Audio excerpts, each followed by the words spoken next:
Stamp duty हमारे अपने घर का मालिक होना हम में से ज्यादातर के लिए एक सपना है। हालांकि देश भर में प्रॉपर्टी की कीमतें आसमान छू रही हैं, जिसकी वजह से घर खरीदना मुश्किल हो गया है, खासकर जिंदगी के शुरुआती दिनों में। एक घर की खरीद में न केवल सही घर ढूंढना बल्कि आपके होम लोन एप्लीकेशन का मंजूर होना भी शामिल है।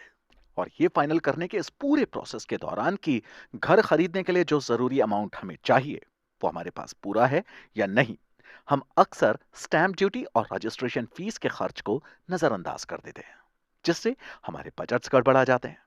ये फीस अक्सर लोकल रेट्स के बेसिस पर एक म्युनिसिपैलिटी एरिया से दूसरे में अलग अलग होती है। स्टैंप ड्यूटी किसी भी तरह के ट्रांजैक्शन पर लगाया जाने वाला टैक्स है। इनमें agreement, sales agreement, power of attorney आदि शामिल हो सकते हैं। टेक्निकली ये एक ऐसा टैक्स है जो किसी भी डॉक्यूमेंट को पाने के लिए पे किया जाता है, जो ट्रांसफर करने, लिमिटेड करने, एक्सटेंड करने और रिकॉर्ड करने की फैसिलिटी देता है। साल 1899 में इंडियन स्टैंप एक्ट के पास होने के बाद स्टैंप ड्यूटी एग्जिस्टेंस में आई है। स्टैंप ड्यूटी के पेमेंट के बाद ये डॉक्यूमेंट कानूनी रूप से लीगल हो जाते हैं और अदालत में ये डॉक्यूमेंट्स रिकॉग्नाइजेबल डॉक्यूमेंट्स होते हैं। स्टैंप ड्यूटी को समझने के बाद अब आगे समझते हैं कि इसकी कैलकुलेशन कैसे होती है। स्टैंप ड्यूटी की कैलकुलेशन प्रॉपर्टी के प्राइस पर बेस्ड होती है। इसको लेकर हर स्टेट के अपने रूल्स हैं, जिनके आधार पर इसको कैलकुलेट किया जा सकता है। इसका पेमेंट आमतौर पर स्टेट गवर्नमेंट ने जो सर्कल रेट डिसाइड की हुई होती है उसके बेस पर होता है। स्टैंप ड्यूटी प्रॉपर्टी के कैटेगरी यानी कि रेजिडेंशियल या कमर्शियल, साथ ही साथ अर्बन और रूरल एरियाज के बेस पर भी अलग अलग होती है। ऐसे तीन तरीके हैं जिसमें आप अपने पास मौजूद नई प्रॉपर्टी के लिए स्टैंप ड्यूटी पे कर सकते हैं। आप नॉन जुडिशियल स्टैंप पेपर, ई स्टाम्पिंग या फ्रैंकिंग के जरिए पेमेंट कर सकते हैं। आप किसी फ्रैंकिंग एजेंसी या किसी बैंक के जरिए फीस का पेमेंट कर सकते हैं, जो इस तरह के पेमेंट्स को एक्सेप्ट करने के लिए ऑथोराइज्ड है।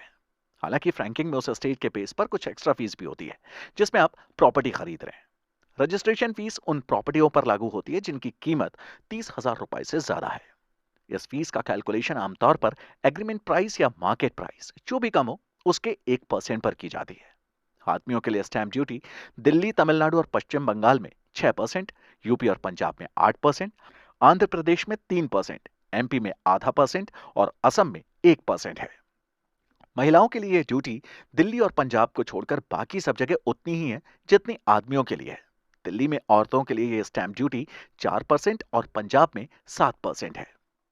जॉइंट में रजिस्ट्रेशन करवाने पर उन्हें दिल्ली में 5 और पंजाब में 8% ड्यूटी पे करनी होती है। बाकी सब जगह ये सेम ही है।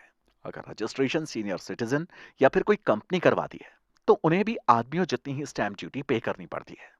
बस ये जरूर ध्यान रखें कि ये स्टैंप ड्यूटी की सभी रेट्स कभी इन्फ्लेशन, कभी गवर्नमेंट पॉलिसीज और कभी एनुअल बजट्स के अकॉर्डिंग बदलती रहती है। स्टैंप ड्यूटी के पेमेंट्स को पूरा करने के बाद डॉक्यूमेंट्स को रजिस्टर करवाना होता है। जिस जगह पर प्रॉपर्टी है वहां के सब रजिस्ट्रार से रजिस्ट्रेशन करवाना होता है। ये प्रोसेस साल 1908 के इंडियन रजिस्ट्रेशन एक्ट में डिटेल में बताई गई है।